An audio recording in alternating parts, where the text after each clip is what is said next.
제16장.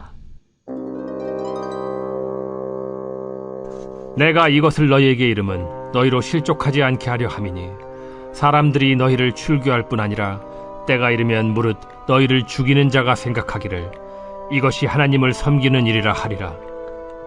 그들이 이런 일을 할 것은 아버지와 나를 알지 못함이라. 오직 너희에게 이 말을 한 것은 너희로 그때를 당하면 내가 너희에게 말한 이것을 기억나게 하려 함이요 처음부터 이 말을 하지 아니한 것은 내가 너희와 함께 있었음이라. 지금 내가 나를 보내신 이에게로 가는데 너희 중에서 나더러 어디로 가는지 묻는 자가 없고 도리어 내가 이 말을 함으로 너희 마음에 근심이 가득하였도다. 그러나 내가 너희에게 실상을 말하노니 내가 떠나가는 것이 너희에게 유익이라. 내가 떠나가지 아니하면 보혜사가 너희에게로 오시지 아니할 것이요 가면 내가 그를 너희에게로 보내리니 그가 와서 죄에 대하여 의에 대하여 심판에 대하여 세상을 책망하시리라. 죄에 대하여라 함은 그들이 나를 믿지 아니하며 의에 대하여라 함은 내가 아버지께로 가니 너희가 다시 나를 보지 못하며 심판에 대하여라 함은 이 세상 임금이 심판을 받았음이라. 내가 아직도 너희에게 이를 것이 많으나 지금은 너희가 감당하지 못하리라. 그러나 진리의 성령이 오시면 그가 너희를 모든 진리 가운데로 인도하시리니 그가 스스로 말하지 않고 오직 들은 것을 말하며 장래일을 너희에게 알리시리라. 그가 내 영광을 나타내리니 내 것을 가지고 너희에게 알리시겠음이라. 무릇 아버지께 있는 것은 다 내 것이라. 그러므로 내가 말하기를 그가 내 것을 가지고 너희에게 알리시리라 하였노라. 오늘 본문 말씀은 요한복음 16장 진리의 성령을 보내리니입니다. 사람의 말로 설명하기 가장 어려운 것이 바로 삼위일체에 대한 설명입니다. 셋이면서 하나, 하나이면서 셋, 각각 위격이 있는데 결국 한 분의 하나님이시다. 이 삼위일체를 설명하기 위해 역사 속에 수많은 신학자들이 노력하고 생각을 했었습니다. 그 중에 한 가지가 물이 수증기가 되었다가 또 얼음이 되었다가 이 각각 다른 모양으로 나타난다. 이러한 설명을 하기도 했지만 맞는 설명이 아니죠. 또 달걀이 흰자 노른자 그리고 껍질로 이렇게 하나이지만 각자 다른 모양이다. 이러한 설명들이 다 100% 완전하게 삼위일체를 설명할 수 없습니다. 그런데 틀린 설명이라도 예전에 재밌는 설명을 한 가지 들은 적이 있습니다.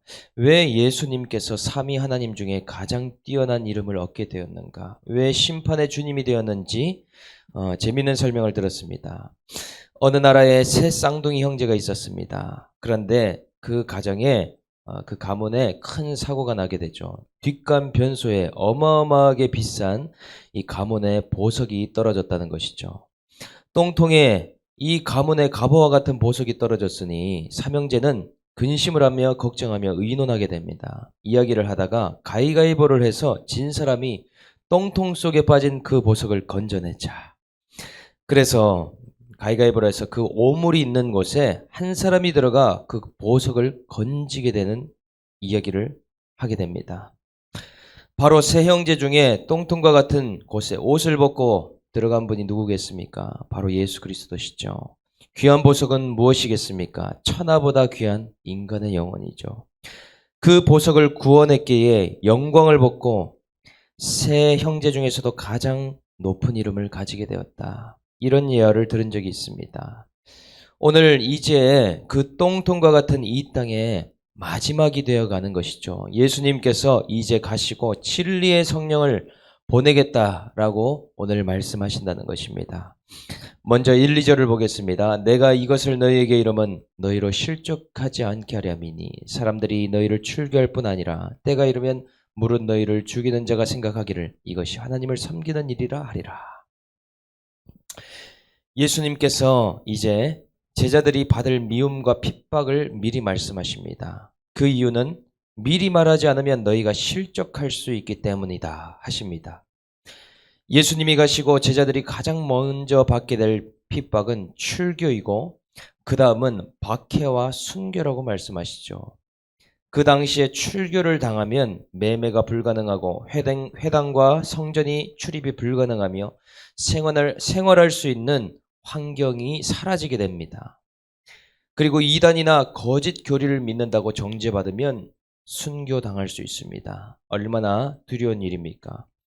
그런데 이러한 출교와 순교도 힘든 일이지만 가장 힘들 수 있는 이유를 말씀하시죠. 그것은 그 핍박하는 자들이 하나님의 이름을 위해서 그 일을 행할 것이다.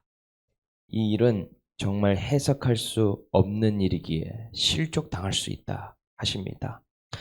이처럼 예수를 믿어도 기복적인 신앙을 갖고 있으면 고난이 생기면 실족합니다. 믿는 자에게 십자가의 고난이 당연한 것임에도 불구하고 그것을 없애달라고 기도할 수 있다는 것이죠. 그래서 주님은 미리 말씀해 주시는 주님이십니다. 이렇게 말씀해 주시는 것이 고난을 대비해서 예방주사를 맞는 것과도 같은 일이죠. 이유는 우리가 해석되지 않을 때에 우리의 믿음이 연약하여 실족할까 얼레고 달래며 미리 말씀을 주시는 주님이라는 것입니다. 결국 평소에 들었던 말씀이 고난과 환난을 만날 때에 진가를 발휘하게 되고 그 내공을 발휘하게 됩니다. 그 고난을 넘어가게 된다는 것이죠. 오늘도 이 큐티를 왜 듣냐? 직장과 가정과 우리가 처한 환경에서 수많은 고난이 몰려올 때에 이 맞았던 말씀의 백신이 효과와 진정을 발휘하게 된다. 그 일로 인하여서 말씀을 듣는 것이죠. 3, 4절에 그들이 이런 일을 할 것은 아버지와 나를 알지 못함이라. 오직 너희에게 이 말을 하는 것은 너희로 그때를 당하면 내가 너희에게 말한 이것을 기억나게 하려 하며 처음부터 이 말을 하지 아니한 것은 내가 너희와 함께 있었음이라. 예수님께서는 제자들을 부르시자마자 처음부터 너희가 핍박을 받을 것이라 말씀하지 않으셨습니다. 처음부터 주님께서 고난을 이야기했다면, 핍박을 얘기했다면 제자들이 두 손 두 발 들고 도망가지 않겠습니까? 제자로 부르실 때 은혜도 주십니다. 기적도 경험하고 표적을 보는 시간들이 있었습니다. 3년 동안 먹이고 입히시는 일들을 겪게 하셨습니다. 지금까지는 주님이 함께 있었을 뿐만 아니라 성령이 아직 임하지 않았기에 다 미리 말하지 않으셨다는 것이죠. 마찬가지로 주님께서 우리가 신앙생활을 시작하는 동시에 지레 겁먹도록 고난과 어려움을 다 말하고 허락하지 않으십니다. 기적도 보여주십니다. 낫게도 해주시고 물질도 주시고 건강도 허락하신다는 것이죠. 그러나 그것이 다가 아님을 시간이 지날수록 깨닫게 하십니다. 믿음이 커지고 신앙이 성장할수록 받아야 할 고난도 있음을 알게 하시고 나에게 맡기진 십자가가 있음을 보게 하신다는 것이죠. 그러한 일은 성령이 임하고 나서 진짜 신앙생활이 시작된다라고 주님은 말씀하십니다. 5, 6절에 지금 내가 나를 보내신 이에게로 가는데 너희 중에 나더러 어디로 가든지 묻는 자가 없고 도리어 내가 이 말을 함으로 너희 마음에 근심이 가득하였도다. 예수님이 이제 하나님 품으로 간다고 하니 제자들이 근심이 되어서 묻는 자 하나가 없습니다. 서로 눈치를 보면서 계속해서 근심하지 말라고 했지만 근심과 걱정이 가득한 제자의 모습이죠. 그러나 예수님이 떠날 일은 근심할 일이 아닙니다. 예수님이 떠나야 성령 충만함을 받고 제자들이 사도로서의 역할을 감당하게 되기 때문이죠. 이것은 좋은 일임에도 지금은 이해하지 못하는 일입니다. 이렇게 예수님의 구속사를 알지 못하면 받을 고난 때문에 걱정만 하고 예수님이 안 보인다고 두려워만 합니다. 그것을 통해서 하나님이 하실 일을 보지 못하고 나를 더 큰 믿음을 부어주셔서 사명 감당하고 쓰시게 될 것을 보기 어렵다는 것이죠. 고난 속에 주님이 안 보이고 해석하지 못하면 결론이 근심으로 끝나더라 하는 것입니다. 오늘도 이 말씀을 통해서 주님이 나에게 무엇 하시기 원하시기에 이러한 고난을 허락하시는가, 그것을 우리는 해석하며 앞으로 쓰임받을 일을 기대해야 될 줄 믿습니다. 7절 그러나 내가 너희에게 실상을 말하노니 내가 떠나가는 것이 너희에게 유익이라. 내가 떠나가지 아니하면 보혜사가 너희에게로 오시지 아니할 것이요 가면 내가 그를 너희에게 보내리니. 예수님이 떠나가는 것이 인간적으로 두렵고 마음이 어려운 일이라고 제자들은 오늘 생각하고 있습니다. 그러나 주님은 그것이 유익이고 기뻐해야 할 일이라 하신다는 것이죠. 예수님이 가심으로 이제 영으로서 세상 끝날까지 하시는 보혜사 성령이 오시기 때문입니다. 이제 예수님이 육으로 계시지 않기 때문에 우리 또한 성령을 통해 더 많은 것을 깨닫게 하십니다. 성령을 받게 될 때에 하나님의 깊은 것을 깨닫고 그리스도의 영으로 우리와 함께 하시는 주님을 보게 된다는 것이죠. 회개하는 자마다 하나님 나라가 이 땅에 임하고 내 삶에 하나님의 통치가 임하게 됩니다. 그 일이 우리에게 기뻐할 일이고 감사해야 될 일이며 예수님의 십자가의 죽음으로 인해서 우리의 삶에 행하신 놀라운 복음의 비밀이라는 것입니다. 8절부터 11절 그가 와서 죄에 대하여 의에 대하여 심판에 대하여 세상을 책망하시리라. 죄에 대하여라면 그들이 나를 믿지 아니하며 의에 대하여라면 내가 아버지께로 가니 너희가 나를 보지 못하며 심판에 대하여라면 이 세상의 임금이 심판받았음이라. 예수님이 가시고 보혜사 성령이 오시면 세 가지를 책망하신다 하십니다. 죄와 의와 심판에 대해서 책망하신다.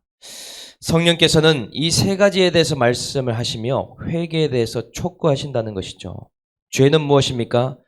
너는 예수를 믿지 못하고 있다. 이 세상의 가장 큰 죄는 행위적인 죄가 아니라 예수를 믿지 않는 교만이고 불신이다. 성령은 그것을 꾸짖으십니다. 두 번째, 의에 대해서 책망하십니다.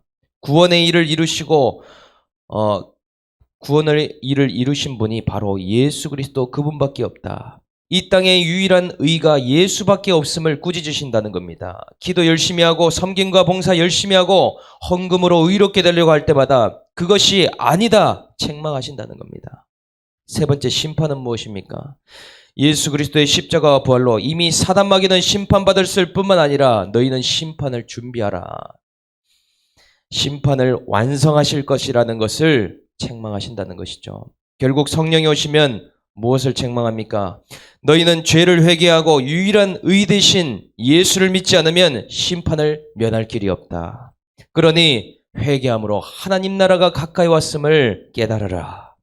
이것이 성령이 하시는 책망이자 꾸짖음이라는 것입니다. 왜냐? 예수 그리스도가 아니면 죄를 해결받을 인간이 없고 아무도 의로울 수 없으며 심판을 견딜 자가 없기 때문입니다. 그러니 성령이 죄된 우리들의 카운셀러, 상담자이자 지도자이자 양육자가 되셔서 마지막 끝날까지 함께 하신다. 이것이 우리에게 주신 주님의 놀라운 복음이라는 것입니다. 12, 13절 내가 아직도 너희에게 이를 것이 많으나 지금은 너희가 감당하지 못하리라. 그러나 진리의 성령이 오시면 그가 너희를 모든 진리 가운데로 인도하시리니 그가 스스로 말하지 않고 오직 들은 것을 말하며 장래 일을 너희에게 알리시리라. 예수님께서 마지막에 제자들에게 많은 말씀을 하십니다. 그러나 모든 말씀을 다 해주신 것이 아니라고 하십니다. 왜냐? 모든 것을 다 말하면 그 말을 감당할 수 없기 때문입니다. 아직 그 믿음이 안 되기 때문이죠. 나중에 성령께서 오셔서 진리로 인도하시고 예수님께서 알려주지 않은 깊은 것들도 성령께서 다 말씀하시고 깨닫게 하신다는 겁니다. 그런데 이 성령도 스스로 하는 것이 아니라 삼위 하나님의 교제 안에서 들은 것을 다 말씀해 주시고 장래의 일을 나타낸다고 하십니다. 그래서 우리에게 주님께서 미래의 일들을 모두 알려주시지 않습니다. 우리에게 있었던 과거와 현재는 말씀으로 해석하게 하시고 또한 성령 안에서 기도하게 될 때 나에게 필요한 만큼 장래의 일들도 계시해 주십니다. 성령의 감동으로 기록된 말씀과 성령이 시키시는 기도, 이 두 가지 행위를 통해서 경건을 통해서 우리를 지도해 가고 있다는 것이죠. 14, 15절 그가 내 영광을 나타내시리니 내 것을 가지고 너에게 알리시겠습니다. 무릇 아버지께 있는 것은 다 내 것이라. 그러므로 내가 말하기를 그가 내 것을 가지고 너에게 알리시리라 하였노라. 삼위 하나님이 얼마나 유기적으로 사역하시는지가 나옵니다. 성령께서도 영광을 나타나시는데 그리스도의 것으로 나타내시고 알리신다 하십니다.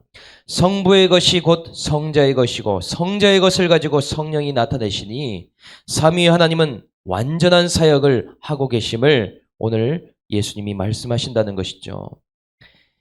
이렇게 우리가 생각하는 성령 충만은 이런 신비한 체험이나 입신과 천국과 지옥을 보는 것이라 생각하지만 성령 충만하면 진리로 인도함을 받는다 말씀하십니다. 진리는 곧 말씀이자 곧 예수 그리스도십니다. 그 진리로 말미암아 죄와 사단 마귀의 권세로부터 자유케 되고 또 각자의 십자가를 짊으로 그리스도의 영광을 드러내게 된다. 오늘 주님이 말씀하시죠. 오늘 나에게 주신 고난의 십자가가 있어도 말씀과 기도로 그것을 지고 가면 영광을 나타내신다. 오늘도 성령을 통해서 책망받을 것을 책망받고 하나님 나라의 통치 안으로 우리는 들어가야 된다는 것입니다. 오늘 저와 여러분들이 이 성령 충만함을 받아 진리로 말미암아 자유케 되고 오늘 하나님 나라 안으로 침노할 수 있는 저와 여러분들 다 될 수 있기를 주님의 이름으로 축복합니다. 적용 질문 드리겠습니다. 평소에 들었던 말씀으로 통과했던 고난은 무엇입니까? 나의 믿음의 성장, 사명으로 쓰시기 위해서 허락하신 사건은 무엇입니까? 성령을 통해서 죄와 의와 심판 중에서 무엇에 대해 가장 책망받고 있습니까?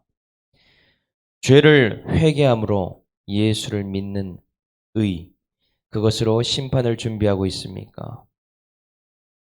나는 성령을 따라 진리인 말씀으로 그리스도께로 인도함을 받고 있습니까? 오늘 말씀을 생각하며 함께 기도하겠습니다.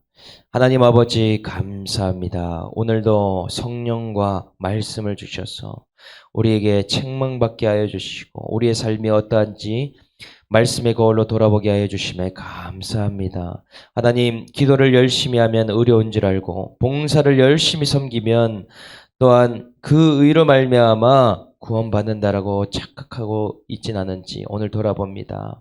주님, 예수 그리스도 앞에 날마다 나와 주님의 십자가의 보혈을 의지함으로 주님의 의가 우리 속에 들어와서 하나님 아버지 그 의로 말미암아 마지막 때에 이 모든 심판과 하나님이 하시는 일들을 준비할 수 있는 저와 모든 성도님들 될 수 있도록 인도하여 주시옵소서. 하나님, 평소에 듣고 있는 예방주사와 같은 말씀으로 고난의 때, 환난의 때 말씀을 붙들고 통과할 수 있도록 은혜 위에 은혜를 더하여 주시옵소서. 오직 마지막 때의 심판을 견딜 방법은 죄에 대한 회개이며 하나님 나라에 들어갈 의는 예수밖에 없음을 고백하는 하루가 될 수 있도록 인도하여 주시옵소서.